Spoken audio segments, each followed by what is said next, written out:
Good afternoon. It's Tuesday, the 14th of June 2016. Just had to check that date.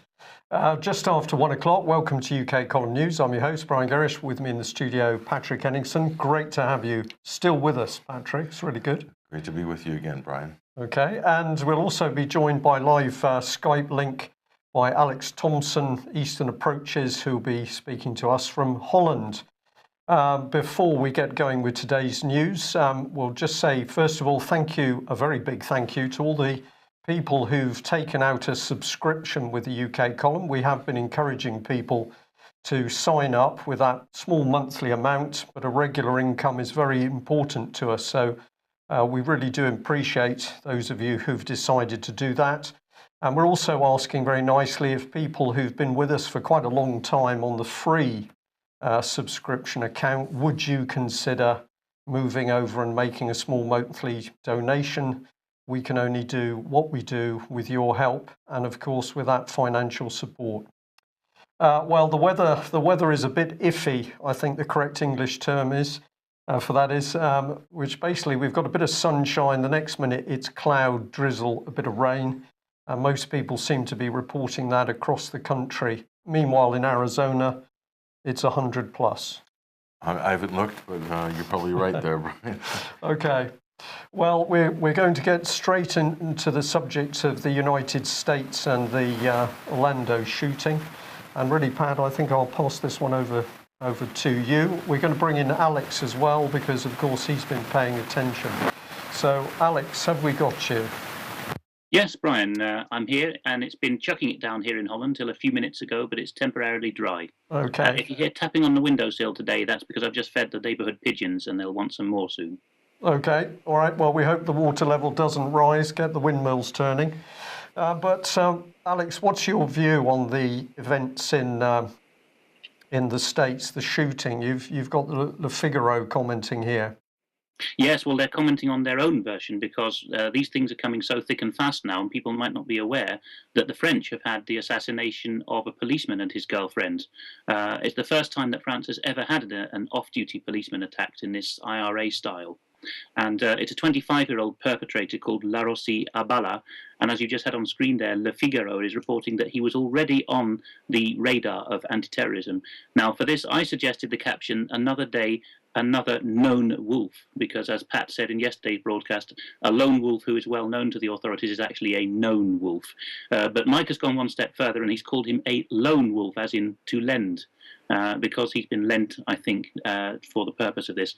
So Mr. Abala was he was just 3 years or so in prison because he was a recruiter for a French-Pakistani terrorist network. No sooner has he come out, he's from France, by the way, from Mont-la-Jolie. No sooner has he got out of prison than he heads over to a policeman's house west of Paris, holds him, his girlfriend and their baby hostage, puts on Facebook Live and broadcasts himself murdering the policeman and his girlfriend, and then saying to camera, "I don't know what I'm going to do with this baby." Nice. So that's France today. Right, and can you pick up from the media that you're seeing and reading what the reaction is in France? The French are obviously extremely shocked because they never had terrorism. Even the Germans did in the past. They had the Rotes Armee-Fraktion in the 1970s, you know, the Baader-Meinhof gang. So they are used to this in a way that we are as well. The most recent French memories of such things go back to the OAS, the Algerian struggle of 50 years ago. So they are particularly shocked by this, and I think they're slow, judging by social media, to pick up on the fact that this guy was well known to authorities, and at the very least ought to have been under better surveillance, and at the most perhaps was permitted or nudged in the direction of the murder. Germans are picking up on it, and on Orlando. I was just saying to Pat before we started broadcasting, a lot of Germans, including some political figures I follow, are saying, how is it that in the dark you can get a heavy gun into a nightclub with, depending on how many rounds were in the stock, between 6 and 10 replacement clips, and a great long gun sight and nozzle, get that into a sweltering summer club in Florida and discharge 200 rounds, 100 of which hit their targets in the dark, and 50 of those hits are then deaths. A lot of Germans are very sceptical about that, I can see, for starters. Well, Patrick.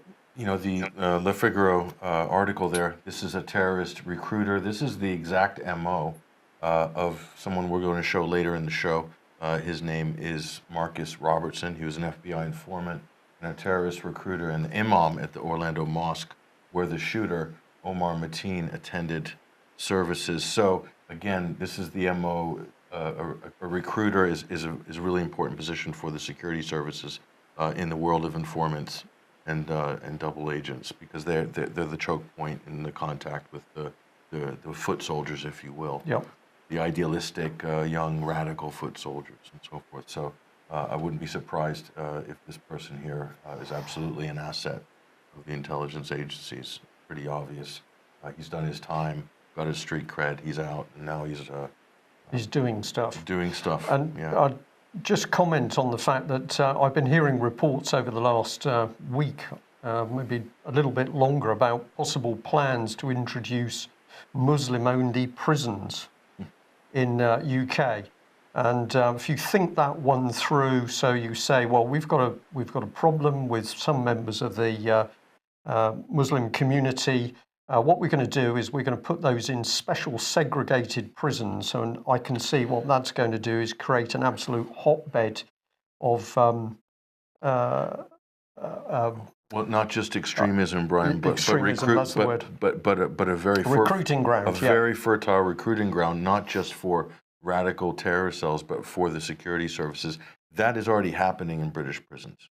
They're already becoming segregated, and a lot of young white young men in prisons are converting to Islam to survive, but also strength in numbers. That's the dominant gang or the dominant enclave in the British prison system. And it makes sense, doesn't it? Because basically you're taking a group of people, you're putting them into a highly pressurized environment. What's that going to do? It's going to push those people closer together. They're going to bond. They're going to pick up on each other's grievances, and you're going to breed them. And the best criminal minds all in one place. Usually your skill levels increase geometrically. How did you do it? What techniques did you use? This is what always happens. Yeah. And the other thing I'm going to add to that is I always found it remarkable some years ago when we found that the political charity Common Purpose was boasting that it was going into Britain's prisons in order to teach criminals leadership. Interesting. Maybe it was political leadership. Yeah. Gangs and counter gangs. Well, the next slide that Alex has provided is particularly interesting. Alex, I was wondering if you could set this up. Because the reason this is interesting, Alex, is because when this shooting happened, the first event I thought of was the siege at the Russian school some years ago. So if you could walk us through this, the similarities are interesting and the contrast is interesting in the scenarios. In the 1990s, there were two Chechen wars, and after from the Russian side, the successful prosecution of the second one, there was an insurgency campaign, and the nadir of that were two attacks in Moscow, one at the Nordost Theatre in 2002, and the other was this attack on the first day of the school year at Beslan in North Ossetia, near Chechnya, in September 2004, and 350-odd people, almost all of them school children, perished in that attack. And because the stuff is so gory and harrowing, I mean, I was in GCHQ for years, and I've never seen anything like it for harrowingness. So I decided not to show any photos. Instead, I've shown this sketch of what happened inside. At the moment when the North Ossetian and also Russian federal forces decided to pounce, this was the setup, right? This is when there really was a prima facie reason to go all guns blazing, because these children were inside a ring of mines and bombs and having grenades and rifles pointed at them. And at that point, the Russians punched through the wall. Sadly, some children perished in the explosions at the time, but they were already being butchered by these terrorists, all but one of whom, by the way, was shot to death on the scene, and one of them is on a special prison island in the north of Russia now. Now, after this, the Russians were panned in American and European press for having played so lightly with the children's lives as to punch a hole in the wall. So that even though there was a real reason to go in because every second counted, the hole was punched in the wall, and I think quite a lot of children were probably saved that way. Compare and contrast with the Orlando situation, where the Bearcat went punching through the wall during a time when, by all accounts, there was no shooting. Yeah, yeah. So not only that, but behind the Bearcat, these explosives to punch the hole. The Bearcat came through the weakened structure, and then the SWAT team came in firing at the same time. Now we've got a video clip we're going to play. Listen to this. This is from the shooting. This is when at the height of the barrage of gunfire. I think this was at the time the wall was breached. But this is from courtesy of Live Leak. Go ahead and play this.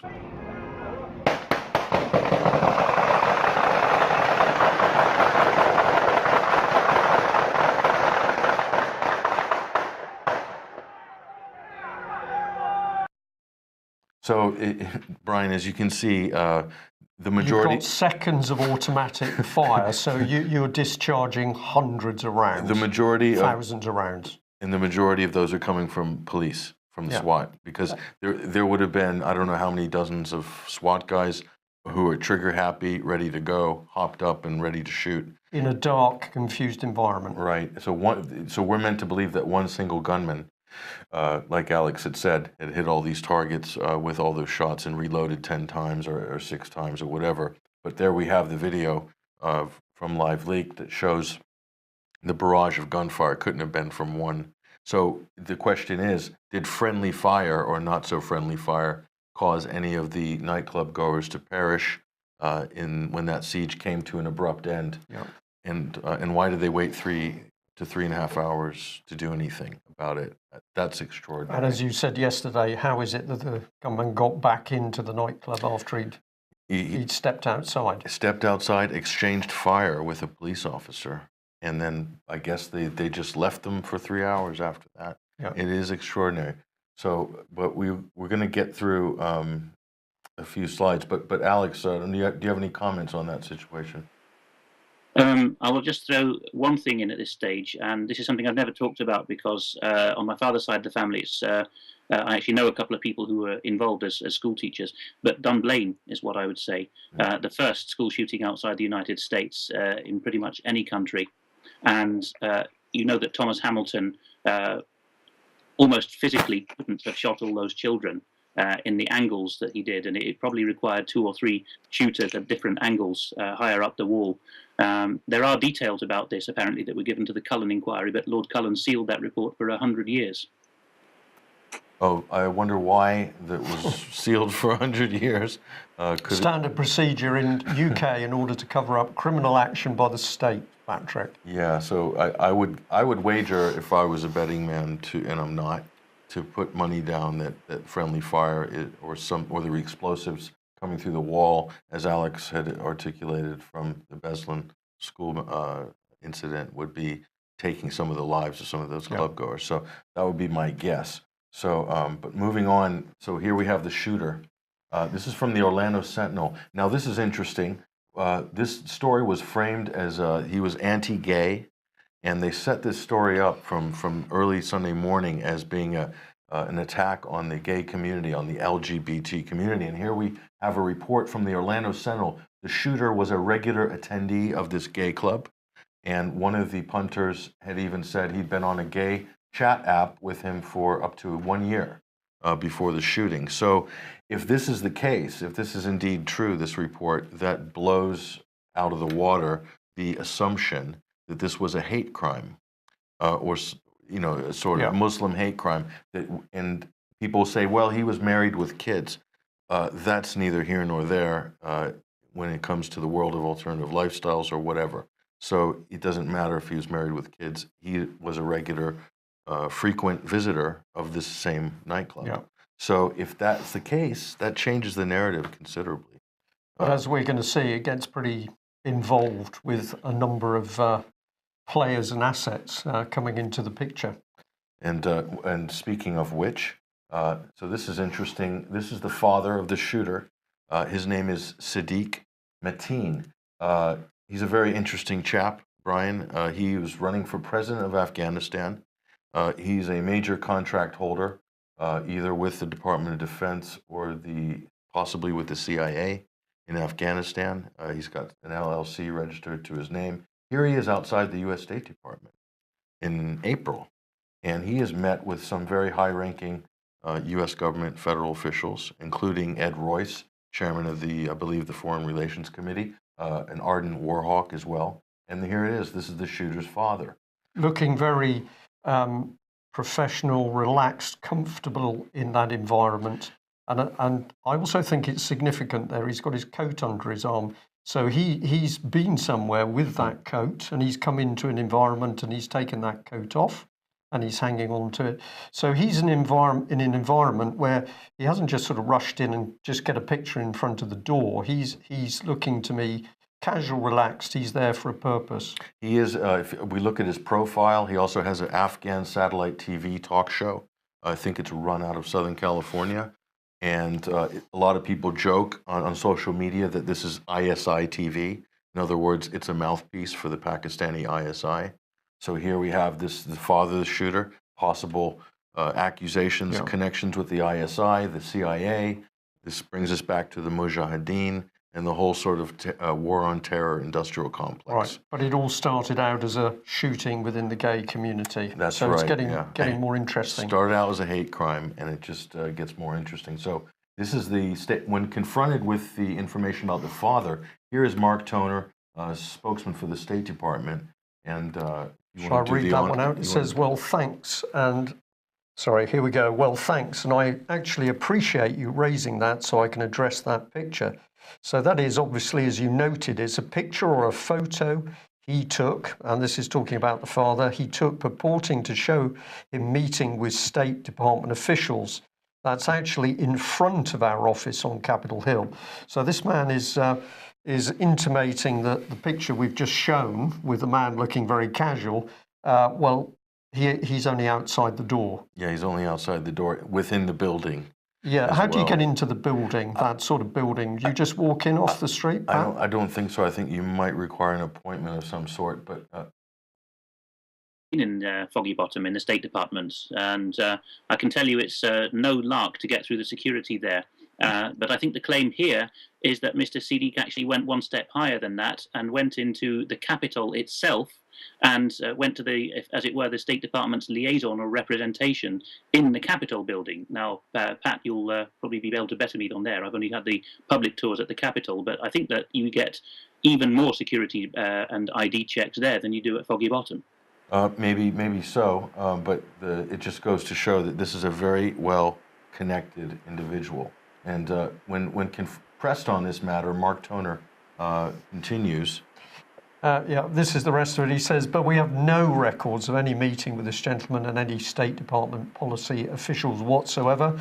We're obviously going back through our records, but my understanding of this photo is he simply stood in front of the door and took his picture. It's all, we're really not very sure about anything. Sure. I find the language beautiful because our records really don't show anything, and apparently he just stood in front of the door. Sure. We don't know how he got in front of the door. And this is Mark Toner. This is the same spokesman that will say repeatedly in the last 2 months that we're not giving arms or support to Al-Qaeda in Syria. We're giving it to the moderate rebels. The good terrorists. The good terrorists. Yep. So the denial, obfuscation, deception, this is all part and parcel of a daily work at the U.S. State Department when it comes to all things terror. So here's the point.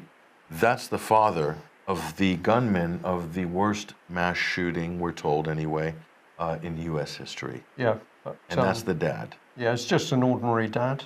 Sure, and interesting. So the son worked for G4S, the shooter worked for G4S, possibly nightclub security. We're not sure. We're working on a confirmation. Possibly could be G4S, we're not sure. But again, son, also well connected. The son, the shooter, is a contractor for the Department of Homeland Security. That's confirmed as well. Yeah. In the last 24 hours. So there's a lot of questions to be asked. There's a lot of interesting connections and a lot of questions. So speaking of G4S, after the Orlando shooting, and I'm sure a lot of people are upset about this, especially UK column readers, G4S shares fall 8% after gunman confirms to be the employee of the company of Group 4 Security. Well, we're not seeing any massive denials by G4S on this, and if they're prepared to take an 8% fall on share price and not defend their position in the press, it's got to be true, hasn't it? Yeah, yeah. And also, G4S also, I believe, probably has contracts in Afghanistan, among other foreign locations. Well, I think we'd have to say we don't know where all of the contracts are for G4S, but they're popping up everywhere. They guard embassies in places like, typically in countries like Afghanistan. But Yeah. so that's interesting. Alex, do you have any comment on this before we move on? Only that G4S are sitting pretty because they are the lead partner in GSL, Group 4 Group 4 Services Limited, which is the consortium that rakes in millions a month from the government for owning and providing the GCHQ building and all the services therein to the government. So they're not exactly about to lose much. Incidentally, when I played in the brass band just up the road from Cheltenham in Winchcombe, a very pretty Cotswold village, the locals, this would be about 2002-3, pointed out to me a walled-off property in the centre of the village and said that belongs to, I forget the surname, I think his first name was Michael. He's from Denmark and he owns Group 4. This was in the days before Group 4 became a name that was so much mud that they abbreviated it to just the letter G. Yeah? So Group 4 in the early days of the prison breakouts of the 90s, and that's the owner that day sat basically on a hill overlooking the Cheltenham Donut while it was being built, gloating about the fact that it was all his building and being rented out to the government at an extortionate profit. So I don't think 8% off their shares is much skin off their nose, really. No, well, thank you for that interesting story. Doesn't this sort of sum up UK quite nicely, that we're no longer sure who is actually running our public services? We don't know whether public organisations designed to protect us are protecting us or making profit for the corporations. It's all become very blurred and it's a pretty dangerous pond, isn't it? So if we come back in here, I think, Patrick, with the Orlando gunman tied to radical imam. So this is priceless information now. Now the picture is becoming clear, Brian. So the Orlando gunman, Omar Mateen, attended a radical mosque with services run by a radical imam who just happens to be none other than Marcus Robertson, a former FBI informant of 15 years, and the bodyguard, the personal bodyguard of the blind sheikh, the right-hand man of one of the right hands of Osama bin Laden, and also a CIA asset, the blind sheikh, whose real name is Abdelrahman, Omar Abdelrahman, I believe. So, and he was implicated in the 1993 World Trade Center building. We'll show how this links together in a couple of minutes. Yeah. But again, FBI informant, handlers, all of a sudden this shooter doesn't look like he's just any old angry Muslim who's inspired by ISIS on Twitter and grabs a gun and guns down 100 people. Yeah. Too many questions, too many links.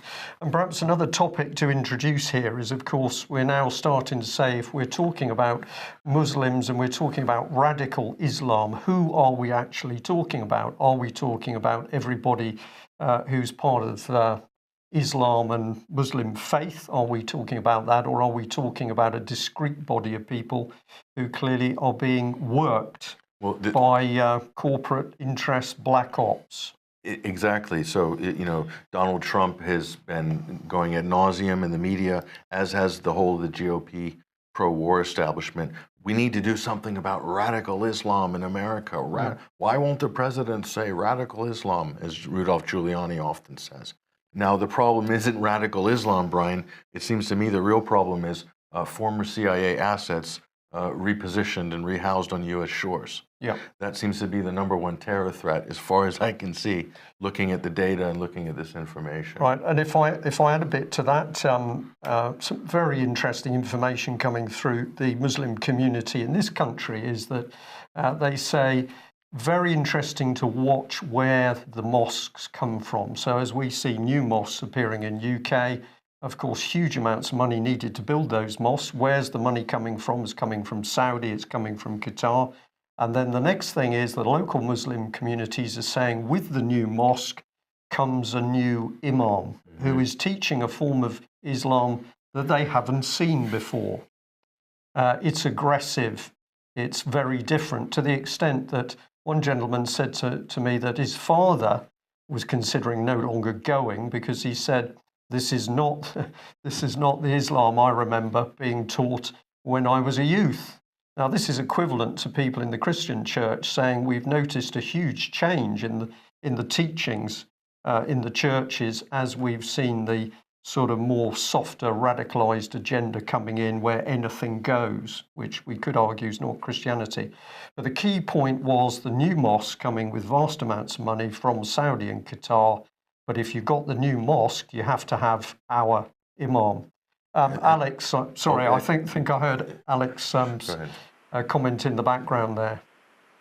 Just to say, I'm in hearty agreement with that, Brian. The book you need to read on that, and some people will be a bit surprised that I'm plugging this name, but the book is full of good information, is Tommy Robinson's book, Enemy of the State. Now, I think all three of us are aware of that because earlier in the program we were talking about how Islamization of a particular kind, Islamistization, is happening in our prisons, and a lot of white prisoners are converting without having read a verse of the Quran for their own safety, because it's just joining a big gang, as you said. And very good tie-in there, Brian, with the churches, because in the case of preachers taking a church the wrong way, they've done so by going to a seminary which is being funded by, well, questionable sources. Because church attendance is down, and certain seminaries seem to have just enough money to teach the right new world order, new age gospel. That's very much akin to what's happening in the mosques, where the Deobandi and Wahhabi and Salafi strains are taking over from our own native South Asian Islamic traditions, which are much more rounded. And the same here in the Netherlands with the Turks, who are having this foisted upon them, and the Moroccans too. So ultimately, you need to look for a source of money in globalist circles. We haven't got time to go into it, but that we know who they are, who will fund New World Order seminaries and Salafist and Wahhabi mosques. And ultimately, these people are based in New York, Zurich, the City of London. And this isn't just a problem that's exclusive to Britain or Europe, Brian. This is exactly the complaint that I've heard from residents in Syria, saying these new mosques, these new groups of imams came in 2009, 2010, and all of a sudden we started seeing things change, and then we got the violence started happening, and the destabilization ensued after that. So they've really suffered under this sort of imported Wahhabist regime, or the Deobandi or the Wahhabi, as Alex was pointing out. Indicating. Well, we've touched on a really important subject, and of course we see the whole problems around race, migration, immigration, and Islam have been pushed and pushed. We can have further debate on that. Let's at the moment just finish off the Orlando. This is a little diagram we put together before the news. So if I lead through it, you correct me, Patrick, if I get this wrong. But we've got our shooter here. Nice little selfie. It's always good to have a selfie of the shooter, isn't it? There's multiple selfies somehow circulating on the internet with this character. Yes. Okay. Always good. So this is Mateen, and this is his father that we mentioned, standing outside of the State Department office. So Sadiq Mateen, and as Patrick mentioned there, he was running for president of Afghanistan. He's allied with Taliban contacts, allegedly, and also a US Department defense contractor. So he's an interesting guy, and perhaps that's why he looks so relaxed with his raincoat over his arm. And then you'd mentioned this chap, Marcus Robertson, an imam from Orlando Mosque, but also an FBI informant for 15 years. And basically, this is obviously a man who's what we would call an asset, particularly when he's linked to the blind sheikh, who you've mentioned, Omar Abdul Rahman, connections through to Pakistani ISI. So Marcus Robinson was the personal bodyguard of the blind sheikh. Personal bodyguard, Personal bodyguard. So, and the blind sheikh is he is the hub on a wheel of so many connections over the last 30 years internationally. Right. And so the blind sheikh himself, CIA asset from the 1980s, Mujahideen commander. Mujahideen commander, connections with the Pakistani ISI, fantastic resume. Is he really blind? That's debatable as well. But you can see he's kind of a theatrical. And then he's also connected through to the World Trade Center bombing. So they tried to bring charges initially on him for the World Trade Center bombing in 1993, and the CIA blocked the investigation. Eventually, charges were brought, and it was then found out that the whole 1993 World Trade Center bombing was part of an FBI sting, an FBI cultivated terror cell. In fact, the FBI provided some of the materials for the bombing itself and allowed it to happen. Yet, BBC, CNN, ABC, all these great journalists will still refer to it as an Al-Qaeda attack or a terrorist attack. Yeah. Still, even though it's obvious what happened in 1993 has nothing to do with homegrown terror. No. Well, you've mentioned the BBC. We could run a whole program on that. Perhaps we should. Let's just finish off that little network because we can link the blind sheikh through to this man, Abu Hamza, and that, of course, is going to bring us through to Finsbury Park Mosque. And the moment we're there, we're back into British intelligence. We put MI6 in here, but of course you were talking MI5, MI6. And if that is not enough, we better just remind people that we've also now got this link through to G4S. So quite clearly, the worst shooting in America is a disgruntled member of the gay community who decided that was going to go into a nightclub and kill people. This just can't be true, can it? Who knows what the actual story is, but what we can say we've clearly demonstrated here, Brian, is that there's some very shady connections, and there's more than a possibility, a probability of handlers involved with this shooter was under the management of somebody, whether it was someone like a Marcus Robinson or someone that's not even on this diagram who we'll never see. Yeah. So Alex, I hope you're able to follow that diagram through on screen. Just over to you for any comments you'd like to make. Well, it's just the usual spaghetti, isn't it? It's a bit worrying that G4S is so closely tied in. And as usual, the radical Islamic element is not being provided by someone from the Middle East. In this case, it's an African-American convert, allegedly to Islam.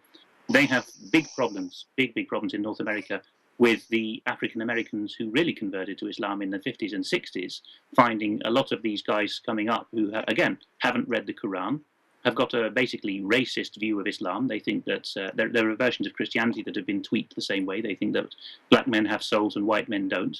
It's a major problem. Perhaps Pat could talk a bit about the dynamics of Islam in North America, because we don't hear much about that. it is kind of difficult subject. You've got Louis Farrakhan, you've got different aspects of Islam in America, but you do have this recent import of radical ideology via Saudi-funded mosques through a series of very complex network of charities and NGOs as well. So, but Marcus Robertson was a former Marine soldier. He was groomed for this job. He has worked for the CIA. He was undercover as a bodyguard for the blind sheik. He was an asset, and later he became an FBI informant. Yeah. These are people who are in the system for their whole careers. And who knows special ops. Who knows what their personal story is, if they're struggling with substance abuse or they've been nabbed in some sort of a double-blind blackmail scam to get them to become a career informant.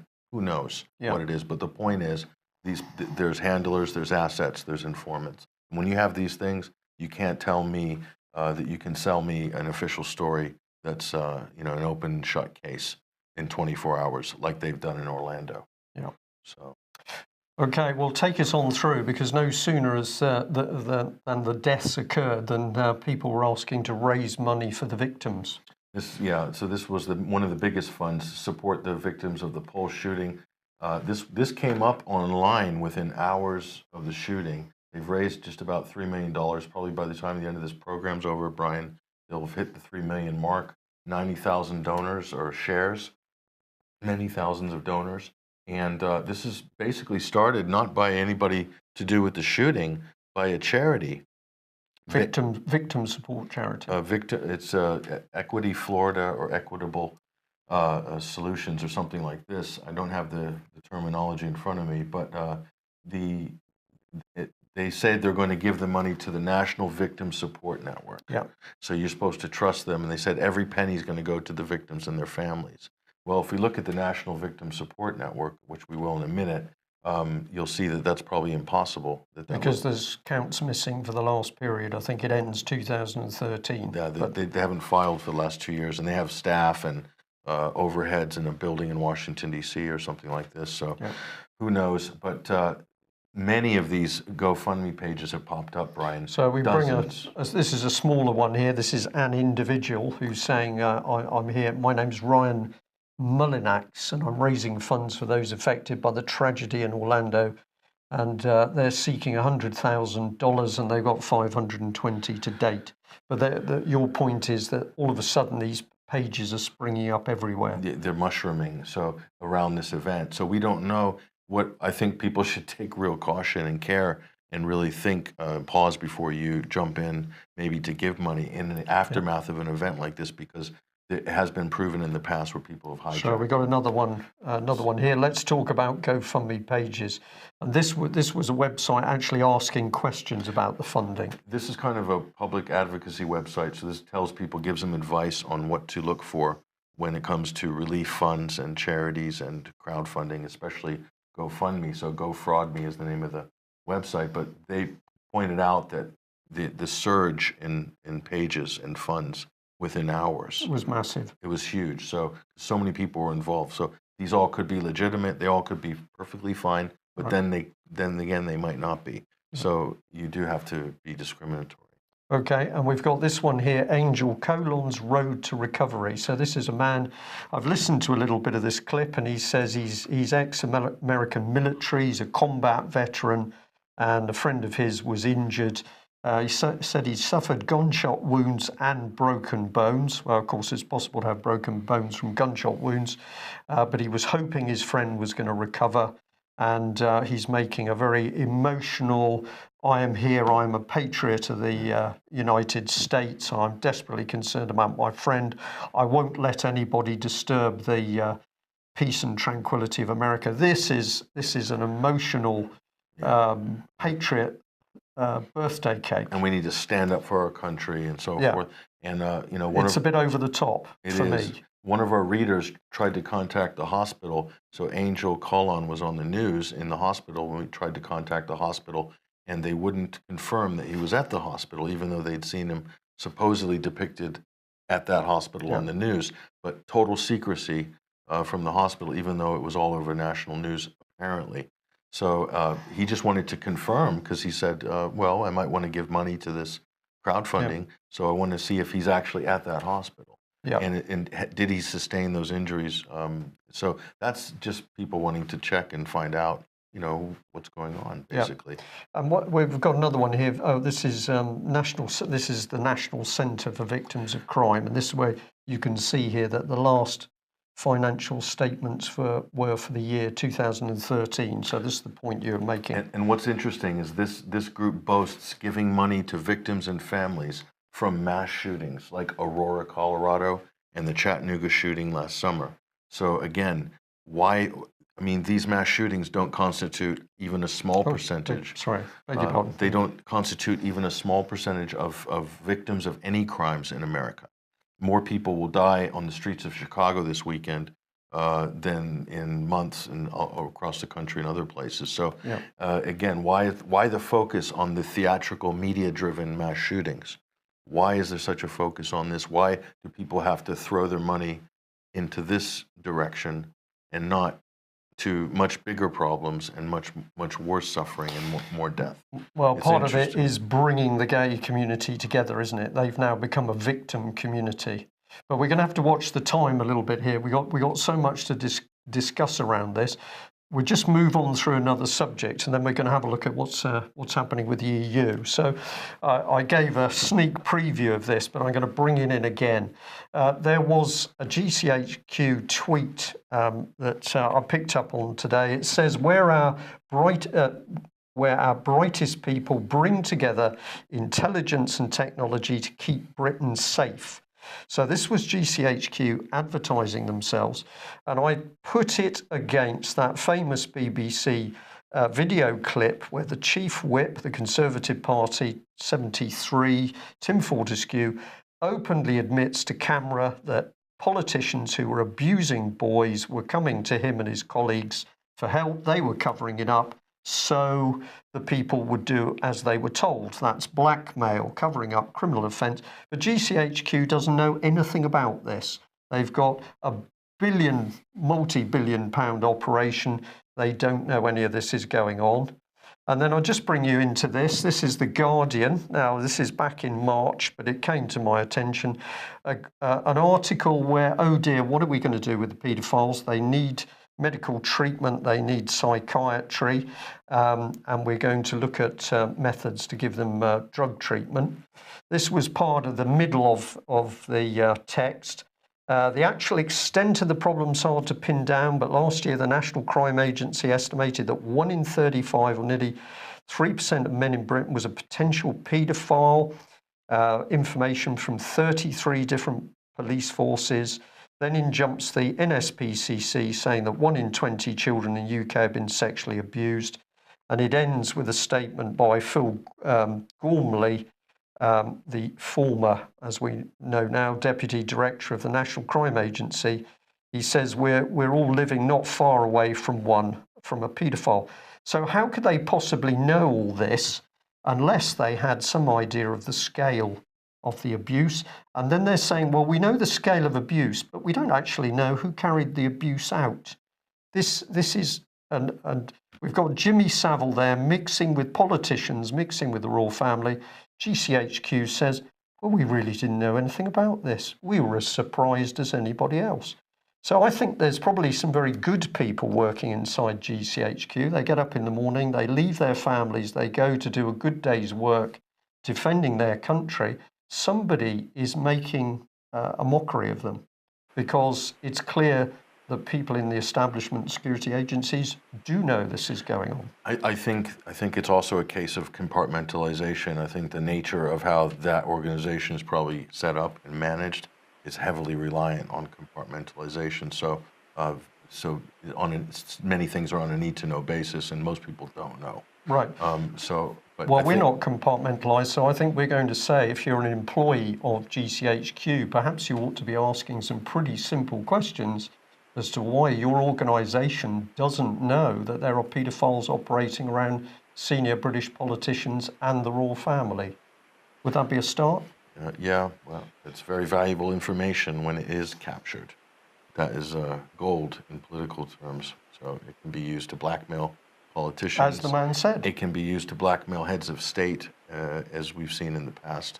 So it's very powerful material. Okay, but this is the organisation that says, trust us because we're tracking all the Islamic radicals.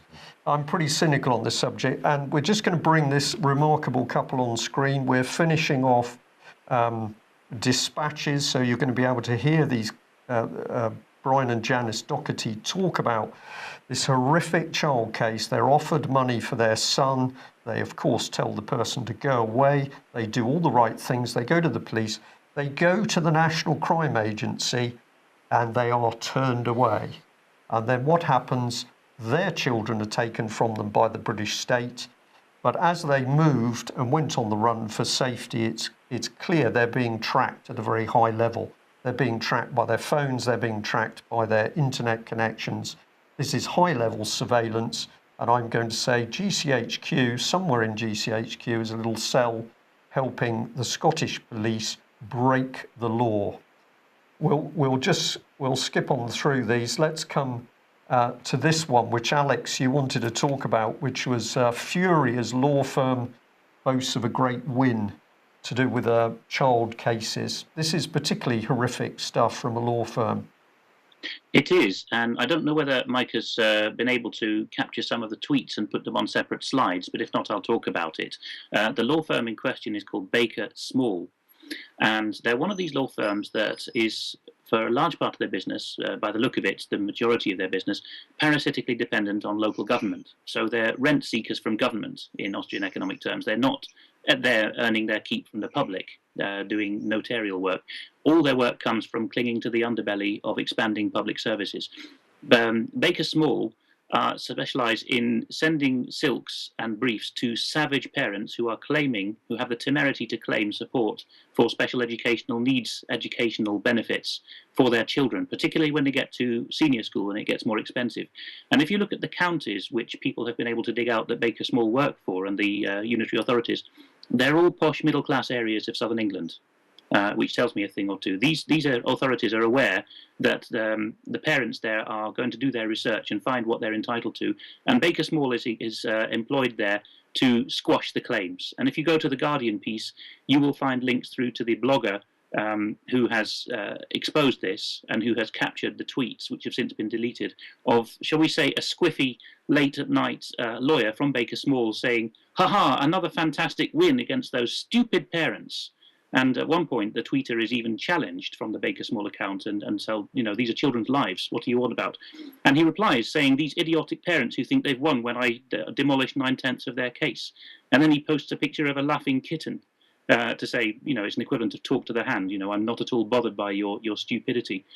So Baker Small has issued belatedly an apology, but it exposes that there are law firms which are just there largely to be paid taxpayers' money through the council taxes, of course, to assist local authorities to keep their budgets down and not to pay out the money that they're supposed to be paying out under the relevant acts. Well, so it stinks. And just one thing about that is that when David Scott and I visited you in Plymouth recently, we took a stroll around the council offices area of central Plymouth, and we were shocked to see how many law firms were there with their prominent offices right around between the Hoe and the city centre, touting for business for people coming in and out of the courts and council offices. It's a parasitic system. You couldn't have summed it up better, Alex. It's parasitic, but we're now really starting to see how vicious and nasty some of these people are. We should also remember, of course, the public sector, because Staffordshire County Council that attempted to take UK Column to court for daring to report child abuse cases, said very calmly, their senior legal officer said very calmly that he meant their legal department, could do anything. He's on record as saying that in writing. So we've got people who are in a very, very dangerous mental position where they think they're above the law. Right has become wrong, or wrong has become right, more importantly for them. And they can abuse people. So dangerous stuff. Of course, in the city, we've got many of the people with the same attitude. So let's drift across on that particular line of thought to Boris Johnson, because this is some of the stuff appearing about Brexit.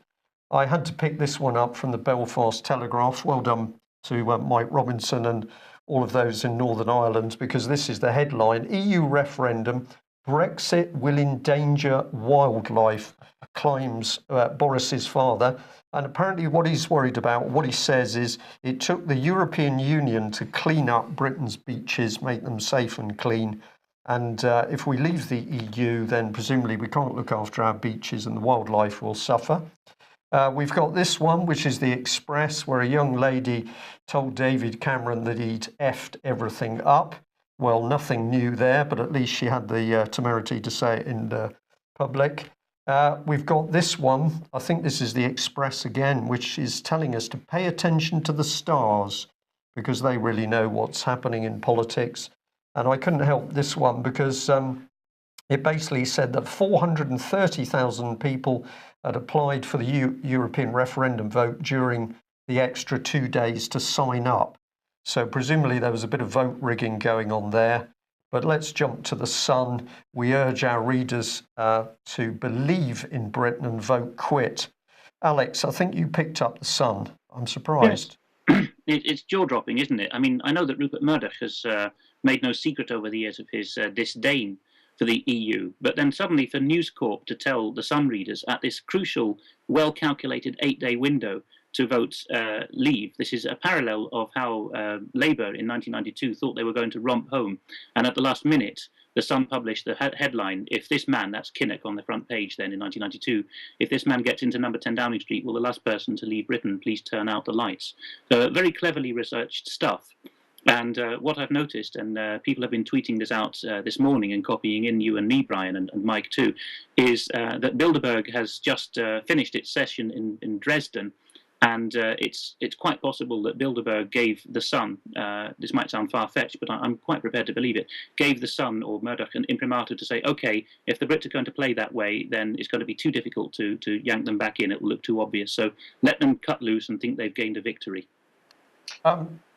Alex, I listen to the BBC regularly, and of course the BBC only pushes out truth and fact. And the BBC said that the Bilderberg meeting was just a few businessmen who meet and they don't really discuss anything of any importance. So I can't believe that they gave a newspaper magnate his marching orders. Well, I absolutely can. And you've also got this one here, Der Spiegel, back on the subject of Boris. Speaking of wildlife. Wildlife.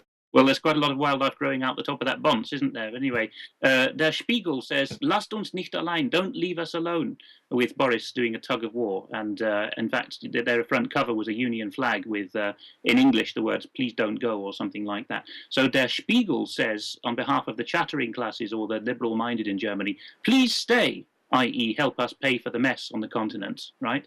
And at the same time, now there's the front cover, by the way, "Bitte geht nicht, please don't go." And a lot of their articles, as you see on the left there, are actually in English for this episode to make us all feel loved and loved up.